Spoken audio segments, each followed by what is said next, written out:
प्यारे प्यारे दोस्तों, नमस्कार। स्वागत है आप सभी का मेरे YouTube चैनल में। और आज हम लोग NCERT क्लास 11 चैप्टर 5 को पढ़ेंगे। और मैं आप लोगों को बता दूं, जो हमारे NCERT में पॉलिटी के 2 बुक हैं और ये जो सेकंड बुक है उसका चैप्टर 5 है और हमारे चैप्टर का नेम है अधिकार। चलिए इसके परिचय को देख लेते हैं। अपनी रोज़मर्रा की ज़िंदगी में हम अक्सर अधिकारों की चर्चा करते हैं। लोकतांत्रिक देश के सदस्य होने के नाते हम वोट देने, राजनीतिक पार्टियां बनाने और चुनाव लड़ने जैसे अधिकारों की बात करते हैं। लोग अधिकारों के लिए नई नई मांग भी कर रहे हैं। आमतौर पर स्वीकृत नागरिक और राजनीतिक अधिकारों के अलावा सूचना के अधिकार, स्वच्छ वायु के अधिकार तथा सुरक्षित पेयजल के अधिकार का भी दावा जताया जा रहा है। जहां हम प्रायः अपने राजनीतिक और सार्वजनिक जीवन से जुड़े अधिकारों का दावा करते हैं, वहीं हम सामाजिक और व्यक्तिगत संबंधों में भी अधिकार की भाषा का प्रयोग करते हैं। मसलन हम अपना करियर चुनने और देश में बेरोक-टोक घूमने के अधिकारों की बात करते हैं। और तो और न केवल वयस्क मनुष्यों के लिए बल्कि बच्चों, गर्भस्थ, भ्रूणों और पशुओं के लिए भी अधिकारों का दावा किया जाता है।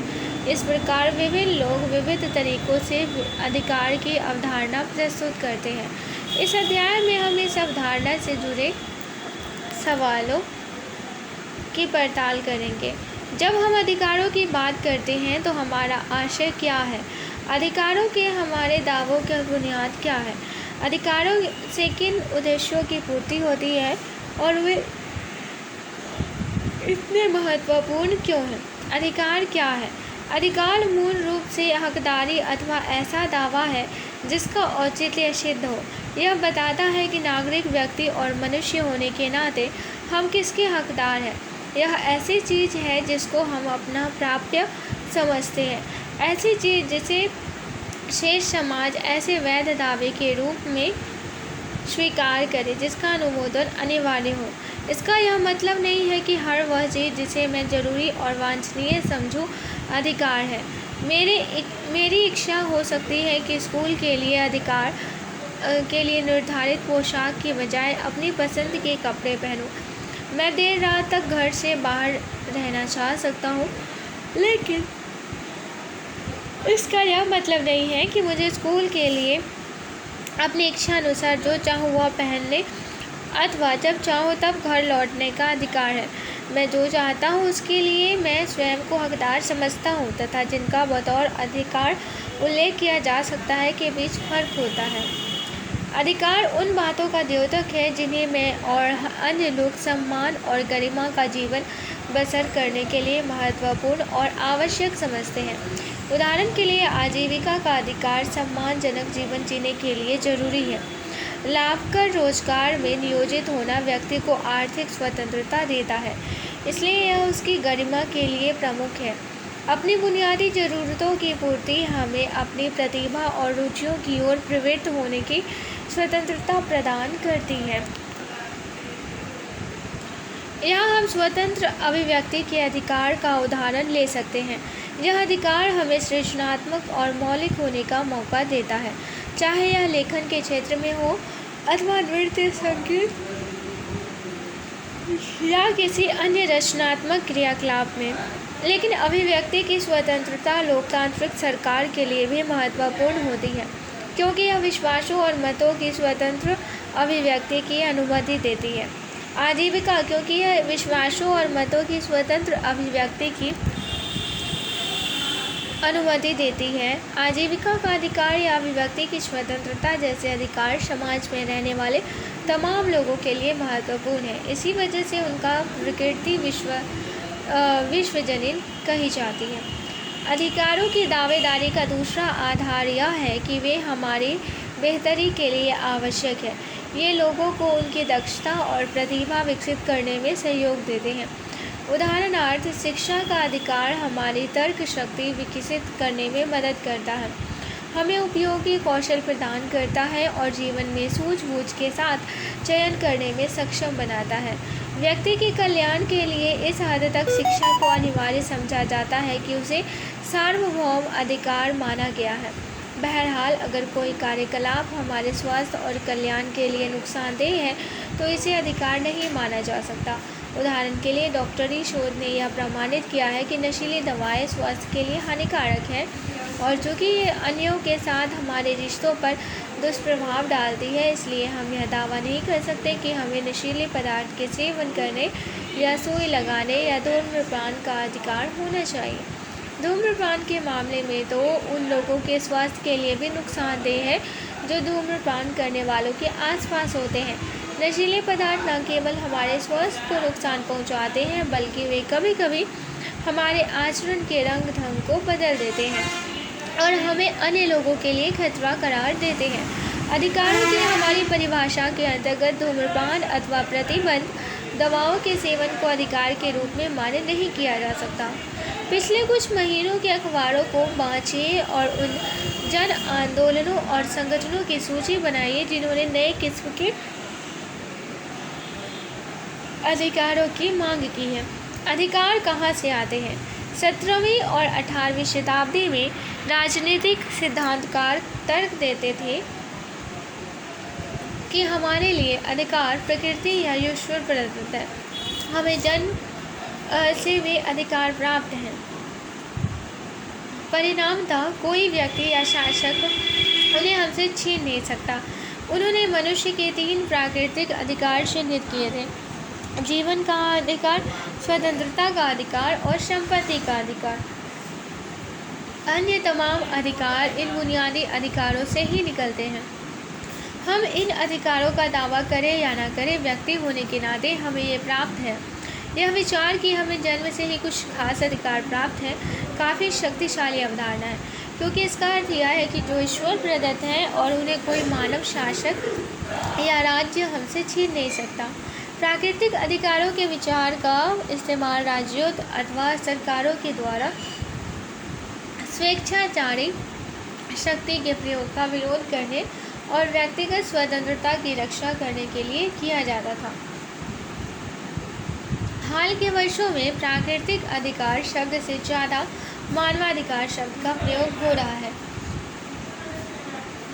ऐसा इसलिए है क्योंकि उनके प्राकृतिक होने का विचार आज अस्वीकृत लगता है।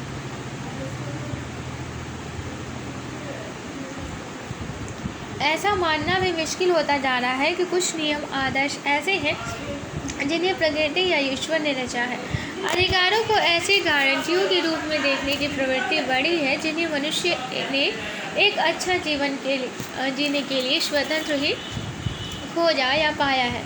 मानव अधिकारों के पीछे मूल मान्यता यह है कि सभी लोग मनुष्य होने मात्र से कुछ चीज़ों को पाने के अधिकारी हैं। एक मानव के रूप में हर आदमी विशिष्ट और समान महत्व का है। इसका अर्थ यह है कि एक आंतरिक दृष्टि से सभी मनुष्य समान हैं और कोई भी व्यक्ति दूसरों का नौकर होने के लिए पैदा नहीं हुआ है। सभी मनुष्य एक आंतरिक मूल्य से संपन्न होते हैं और उन्हें स्वतंत्र रहने तथा अपनी पूरी संभावना को साकार करने का समान अवसर मिलना चाहिए। इस विचार का इस्तेमाल नस्ल, जाति, धर्म और लिंग पर आधारित मौजूदा असमानताओं को चुनौती देने के लिए किया जाता रहा है। अधिकारों की इसी समझदारी पर संयुक्त राष्ट्र के मानव अधिकारों का सार्वभौम घोषणा पत्र बना है। यह उन दावों को मान्यता देने का प्रयास करता है जिन्हें विश्व समुदाय सामूहिक रूप से गरिमा और आत्मसम्मान से परिपूर्ण जिंदगी जीने के लिए आवश्यक मानता है। पूरी दुनिया के उत्पीड़ित जन सार्वभौम मानवाधिकार की अवधारणा का इस्तेमाल उन कानूनों को चुनौती देने के लिए कर रहे हैं जो उन्हें पृथक करने वाले और समान अवसरों तथा अधिकारों से वंचित करते हैं। वे मानवता की अवधारणाओं की पुनर्व्याख्या के लिए संघर्ष कर रहे हैं ताकि वे खुद को इसमें शामिल कर सकें। कुछ संघर्ष सफल भी हुए हैं, जैसे दास प्रथा का उन्मूलन हुआ, लेकिन कुछ अन्य संघर्षों में अभी तक सीमित सफलता ही मिल पाई है। लेकिन आज भी अनेक ऐसे समुदाय हैं जो मानवता को इस प्रकार परिभाषित करने के संघर्ष में लगे हैं जो उनको भी शामिल करे। विविध समाजों में ज्यों-ज्यों नए खतरे और चुनौतियां उभरती आई हैं, त्यों-त्यों उन मानवाधिकारों की सूची लगातार बढ़ती गई है, जिनका लोगों ने दावा किया है। मसलन हम आज प्राकृतिक पर्यावरण की सुरक्षा की ज़रूरत के प्रति काफ़ी सचेत हैं और इसने स्वच्छ हवा, शुद्ध जल, टिकाऊ विकास और अधिकारों की मांग पैदा की है। मानवीय गरिमा के बारे में कांट। हर चीज़ की या तो कीमत होती है या गरिमा। जिसकी कीमत होती है उसकी जगह उसके समतुल्य कोई दूसरी चीज़ भी रखी जा सकती है। इसके विपरीत जो तमाम कीमतों से ऊपर हो और जिसका कोई समतुल्य न हो उसकी गरिमा होती है। अन्य प्राणियों से अलग मनुष्य की एक गरिमा होती है। इस कारण से वे अपने आप में बहुमूल्य है। 18वीं सदी के जर्मन दार्शनिक इमैनुअल कांट के लिए इस साधारण विचार का गहरा अर्थ था। उनके लिए इसका मतलब था कि हर मनुष्य की गरिमा है और मनुष्य होने के नाते उसके साथ इसी के अनुकूल बर्ताव किया जाना चाहिए।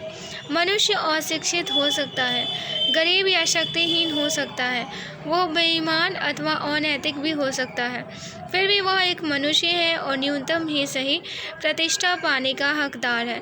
कांट के लिए लोगों के साथ गरिमामय बर्ताव करने का अर्थ था उनके साथ नैतिकता से पेश आना। यह विचार उन लोगों के लिए एक संबल था जो लोग सामाजिक ऊंच नीच के खिलाफ और मानवाधिकारों के लिए संघर्ष कर रहे थे। कांट के विचार ने अधिकार की एक नैतिक अवधारणा प्रस्तुत की। पहला, हमें दूसरों के साथ वैसा ही आचरण करना चाहिए जैसा हम अपने लिए दूसरों से अपेक्षा करते हैं। दूसरे, हमें यह निश्चित करना चाहिए कि हम दूसरों को अपनी स्वार्थ सिद्धि का साधन नहीं बनाएंगे।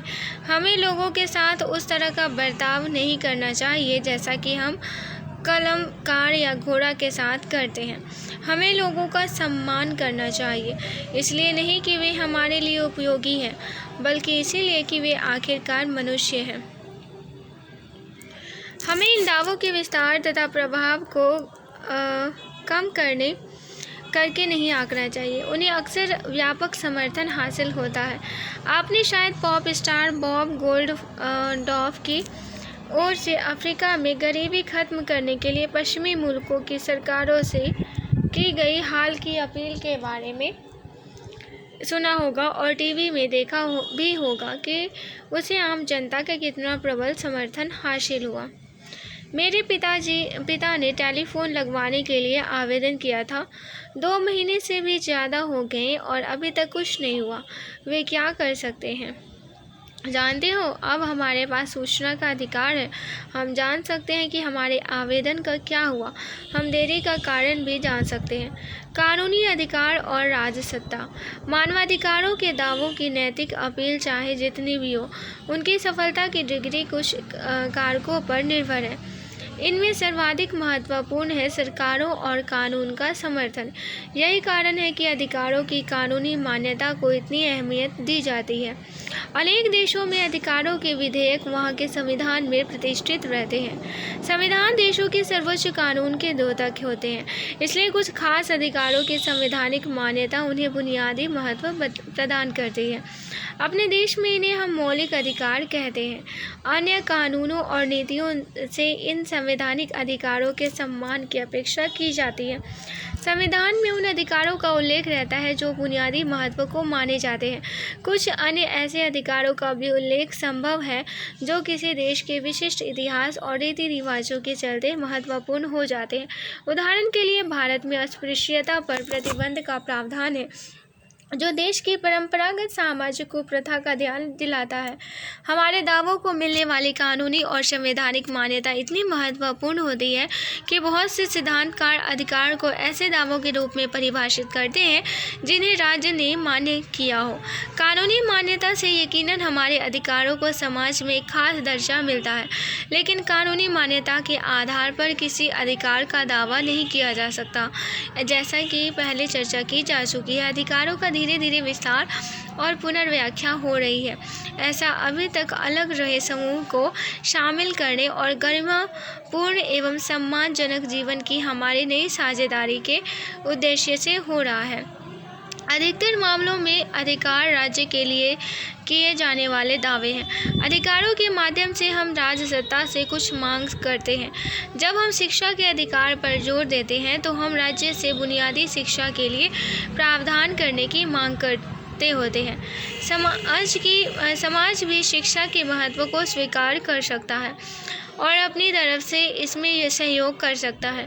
विभिन्न समूह विद्यालय खोल सकते हैं और छात्रवृत्तियों के लिए निधि जमा कर सकते हैं ताकि तमाम वर्गों के बच्चे शिक्षा का लाभ प्राप्त कर सकें। लेकिन मुख्यतः यह जिम्मेदारी राज्य की बनती है।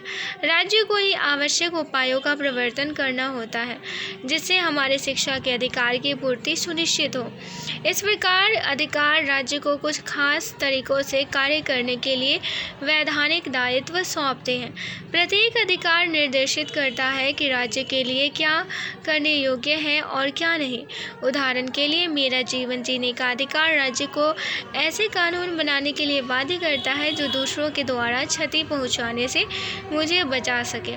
यह अधिकार राज्य से मांग करता है कि वह मुझे चोट या नुकसान पहुंचाने वालों को दंडित करे।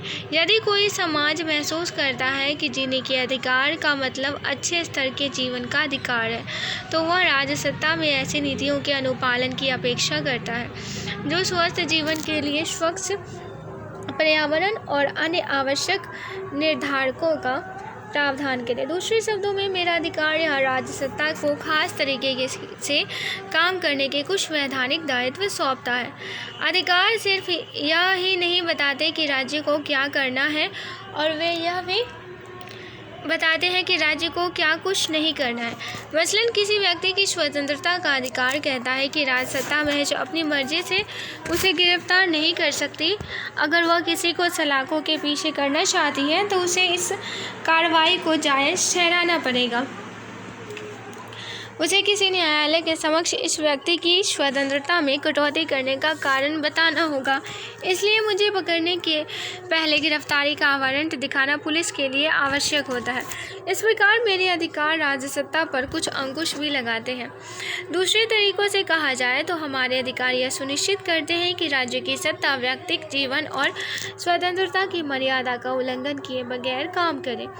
राज्य संपूर्ण प्रभुत्व संपन्न सत्ता हो सकता है। उसके लिए द्वारा निर्मित कानून बलपूर्वक लागू किए जा सकते हैं, लेकिन संपूर्ण प्रभुत्व संपन्न राज्य का अस्तित्व अपने लिए ही नहीं बल्कि व्यक्ति के हित के लिए होता है। इसमें जनता का ही अधिकार महत्व है और सत्तारूढ़ सरकार को उसके ही कल्याण के लिए काम करना होता है। शासक अपनी कार्यवाहियों के लिए जवाबदेह है और उसे हरगिज़ नहीं भूलना चाहिए कि कानून लोगों की भलाई सुनिश्चित करने के लिए होते हैं। अधिकारों के प्रकार। अधिकतर लोकतांत्रिक व्यवस्थाएं राजनीतिक अधिकारों का घोषणा पत्र बनाने में अपनी शुरुआत करती है। राजनीतिक अधिकार नागरिकों को कानून के समक्ष बराबरी तथा राजनीतिक प्रक्रिया में भागीदारी का हक देते हैं। इनमें वोट देने और प्रतिनिधि चुनने, चुनाव लड़ने, राजनीतिक पार्टियां बनाने या उनमें शामिल होने जैसे अधिकार शामिल है। राजनीतिक अधिकार नागरिक स्वतंत्रताओं से जुड़े होते हैं।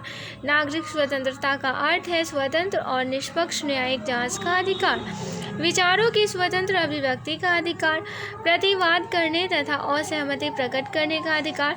नागरिक स्वतंत्रता और राजनीतिक अधिकार मिलकर किसी सरकार की लोकतांत्रिक प्रणाली की बुनियाद का निर्माण करते हैं। लेकिन जैसा कि पहले बताया गया है, अधिकारों का उद्देश्य लोगों के कल्याण की हिफाजत करना होता है। सरकार को जनता के प्रति जवाबदेह बनाकर शासकों की अपेक्षा लोगों के सरोकार को अधिक महत्व देकर और तमाम लोगों के लिए सरकार के निर्णयों को प्रभावित करने का मौका सुनिश्चित कर राजनीतिक अधिकार इसमें सहयोग करते हैं। पिछले कुछ दिनों के अखबारों को देखिए और अधिकारों के उल्लंघन के मामलों की तलाश कीजिए। सरकार और समाज के लोगों के अधिकारों के उल्लंघन को रोकने के लिए क्या करना चाहिए? वाद विवाद संवाद। संस्कृति के अधिकार का मतलब है किसी को भी ऐसी फिल्म बनाने की अनुमति नहीं होनी चाहिए जो किसी को धार्मिक या सांस्कृतिक आस्थाओं को चोट पहुंचाए। राजनीतिक भागीदारी का अपना अधिकार पूरी तरह से हम तभी अमल में ला सकते हैं जब भोजन, वस्त्र, आवास, स्वास्थ्य जैसी हमारी बुनियादी ज़रूरतें पूरी हो। फुटपाथ पर रहने और इन बुनियादी ज़रूरतों की पूर्ति के लिए संघर्ष करने वालों के लिए अपने आप में राजनीतिक भागीदारी का अपना अधिकार पूरी तरह से हम तभी अमल में ला सकते हैं जब भोजन, वस्त्र, आवास, स्वास्थ्य जैसी हमारी बुनियादी ज़रूरतें पूरी हों। फुटपाथ पर रहने और इस बुनियादी ज़रूरतों की पूर्ति के लिए संघर्ष करने वालों के लिए अपने आप में राजनीतिक अधिकार का कोई मूल्य नहीं है। उन्हें पहले तो अपनी बुनियादी ज़रूरतों की पूर्ति हेतु पर्याप्त मजदूरी और मेहनत की उचित परिस्थितियों जैसी कतिपय सुविधाएं चाहिए। इसलिए लोकतांत्रिक समाज इन दायित्वों को स्वीकार कर रहे हैं और आर्थिक अधिकार मुहैया कर रहे हैं। कुछ देशों में नागरिक, खासकर निम्न आय वाले नागरिक, आवास और चिकित्सा जैसी सुविधाएं राज्य से प्राप्त करते हैं। कुछ अन्य देशों में बेरोजगार व्यक्ति कुछ न्यूनतम भत्ता पाते हैं ताकि वे अपनी बुनियादी ज़रूरतें पूरी कर सकें। भारत में सरकार ने ग्रामीण और शहरी गरीबों की मदद के लिए अन्य कार्रवाइयों के साथ हाल में ग्रामीण गारंटी योजना की शुरुआत की है। आजकल अधिकाधिक लोकतांत्रिक व्यवस्थाएं राजनीतिक और आर्थिक अधिकारों के साथ नागरिकों के सांस्कृतिक दावों को भी मान्यता दे रही हैं। अपनी मातृभाषा में प्राथमिक शिक्षा पाने का अधिकार, अपनी भाषा और संस्कृति के शिक्षण के लिए संस्थाएं बनाने के अधिकार को बेहतर जिंदगी जीने के लिए आवश्यक माना जा रहा है। इस प्रकार लोकतांत्रिक व्यवस्थाओं में अधिकारों की सूची लगातार बढ़ती गई है। कुछ अधिकार जैसे जीने का अधिकार, स्वतंत्रता का अधिकार, समान व्यवहार का अधिकार और राजनीतिक भागीदारी का अधिकार ऐसे बुनियादी अधिकार के रूप में माने हैं जिन्हें प्राथमिकता देना ही है। शालीन जीवन यापन के लिए आवश्यक अन्य स्थितियां भी न्यायोचित दावों अथवा अधिकारों के रूप में मान्य की जा रही है। समूह या समुदाय विशेष को दिए गए निम्न अधिकारों में से कौन से न्यायोचित है, चर्चा कीजिए। एक शहर में जैन समुदाय के लोगों ने अपना विद्यालय खोला और उसमें केवल अपने समुदाय के छात्र छात्राओं को ही प्रवेश दिया। हिमाचल प्रदेश में वहाँ के स्थायी निवासियों के अलावा बाकी लोग जमीन या अन्य अचल संपत्ति नहीं खरीद सकते। एक सहशिक्षा विद्यालय के प्रधानाध्यापक ने एक सर्कुलर जारी किया कि कोई भी छात्रा किसी भी प्रकार का पश्चिमी परिधान नहीं पहनेगी। हरियाणा की एक पंचायत ने निर्णय दिया कि अलग अलग जातियों के जिस लड़के और लड़कियों ने शादी कर ली थी वे अब गांव में नहीं रहेंगे। अधिकार और जिम्मेदारियां। अधिकार न केवल राज्य पर जिम्मेदारी डालते हैं कि वह खास तरीके से काम करे, बल्कि हम सब पर भी जिम्मेदारी आयद करते हैं। उदाहरण के लिए टिकाऊ विकास का मामला लें। हमारे अधिकार हमें याद दिलाते हैं कि इसके लिए न केवल राज्य को कुछ कदम उठाने हैं, बल्कि हमें भी इस दिशा में प्रयास करने हैं। अधिकार हमें बाध्य करते हैं कि हम अपनी निजी ज़रूरतों और हितों की ही न सोचें, कुछ ऐसी चीज़ों की भी रक्षा करें जो हम सब के लिए हितकर है। ओजोन परत की हिफाजत करना, वायु और जल प्रदूषण कम से कम करना, नए वृक्ष लगाकर और जंगलों की कटाई रोककर हरियाली बरकरार रखना, पारिस्थितिकीय संतुलन कायम रखना आदि ऐसी चीज़ें हैं जो हम सब के लिए अनिवार्य है। ये आम भलाई की बातें हैं जिनका पालन हमें अपनी और भावी पीढ़ियों की हिफाजत के लिए भी अवश्य करना चाहिए। आने वाली पीढ़ियों को भी सुरक्षित और स्वच्छ दुनिया पाने का हक है। इसके बिना वे बेहतर जीवन नहीं जी सकती। दूसरे अधिकार यह अपेक्षा करते हैं कि मैं अन्य लोगों के अधिकारों का सम्मान करूं। अगर मैं कहता हूं कि मुझे अपने विचारों को अभिव्यक्त करने का अधिकार मिलना ही चाहिए, तो मुझे दूसरों को भी यही अधिकार देना होगा। अगर मैं अपनी पसंद के कपड़े पहनने में, संगीत सुनने में दूसरों का हस्तक्षेप नहीं चाहता, तो मुझे भी दूसरों की पसंदगी में दखल अंदाजी से बचना होगा। मुझे उन्हें भी उनकी पसंद के कपड़े या संगीत चुनने की स्वतंत्रता देनी होगी। मैं स्वतंत्र भाषण देने के अधिकार का इस्तेमाल अपने पड़ोसी की हत्या के लिए, भीड़ को उकसाने के लिए नहीं कर सकता। अपने अधिकारों का प्रयोग करने के लिए मैं दूसरों को उनके अधिकारों से वंचित नहीं कर सकता। दूसरे शब्दों में, मेरे अधिकार सबके लिए बराबर और एक ही अधिकार के सिद्धांत से सीमाबद्ध है। तीसरे, टकराव की स्थिति में हमें अपने अधिकारों को संतुलित करना होता है। मसलन, अभिव्यक्ति की आज़ादी का मेरा अधिकार मुझे तस्वीर लेने की अनुमति देता है, लेकिन अगर मैं अपने घर में नहाते हुए किसी व्यक्ति की उसकी इजाज़त के बिना तस्वीर ले लूँ और उसे इंटरनेट में डाल दूँ, तो यह उसके गोपनीयता के अधिकार का उल्लंघन होगा। चौथे, नागरिकों को अपने अधिकारों पर लगाए जाने वाले नियंत्रणों के बारे में चौकस रहना होगा। आजकल एक विषय जिस पर बहुत अधिक चर्चा हो रही है, यह बढ़ते प्रतिबंधों से संबंधित है। ये प्रतिबंध कई सरकारें राष्ट्रीय सुरक्षा के नाम पर लोगों की नागरिक स्वतंत्रताओं पर लगा रही है। नागरिकों के अधिकारों और भलाई की रक्षा के लिए जरूरी मानकर राष्ट्रीय सुरक्षा की हिफाजत का समर्थन किया जा सकता है, लेकिन किसी बिंदु पर सुरक्षा के लिए आवश्यक मानकर थोपे गए प्रतिबंध अपने आप में लोगों के अधिकारों के लिए खतरा बन जाए तो क्या आतंकी बमबारी की धमकी का सामना करते राष्ट्र को अपने नागरिकों की आज़ादी छीन लेने की इजाज़त दी जा सकती है? क्या उसे महज संदेह के आधार पर किसी को गिरफ्तार करने की अनुमति मिलनी चाहिए? क्या उसे लोगों की चिट्ठियां देखने या फ़ोन टेप करने की छूट दी जा सकती है? क्या सच कबूल करवाने के लिए उसे यातना का सहारा लेने दिया जाना चाहिए? ऐसी स्थितियों में यह सवाल उठता ही है कि संबंध व्यक्ति समाज के लिए खतरा तो नहीं पैदा कर रहा है। गिरफ्तार लोगों को भी कानूनी सलाह की इजाज़त और दंडाधिकारी या न्यायालय के सामने अपना पक्ष पेश करने का अवसर मिलना चाहिए। लोगों की नागरिक स्वतंत्रता में कटौती करते वक्त हमें अत्यंत सावधान होने की ज़रूरत है, क्योंकि इसका आसानी से दुरुपयोग किया जा सकता है। सरकारें निरंकुश हो सकती हैं और वे उन उद्देश्यों की ही जड़ खोद सकती हैं जिनके लिए सरकारें बनती हैं, यानी लोगों के कल्याण की। इसलिए यह मानते हुए भी कि अधिकार कभी संपूर्ण सर्वोच्च नहीं हो सकते, हमें अपने और दूसरों के अधिकारों की रक्षा करने में चौकस रहने की ज़रूरत है, क्योंकि ये लोकतांत्रिक समाज की बुनियाद का निर्माण करते हैं। वाद विवाद संवाद। किसी व्यक्ति के अधिकार वहाँ खत्म हो जाते हैं जहाँ दूसरे व्यक्ति की नाक शुरू होती है। कल तुमने टीवी पर ताज़ा तरीन स्टिंग ऑपरेशन देखा। प्रसिद्ध सिने तारिका और नामी अधिकारी के बीच की बातचीत पर मुझे तो यकीन ही नहीं हुआ। यह टीवी पर सनसनी फैलाने का सस्ता तरीका है। इसके अलावा यह उनके विजेता के अधिकार का अतिक्रमण भी है।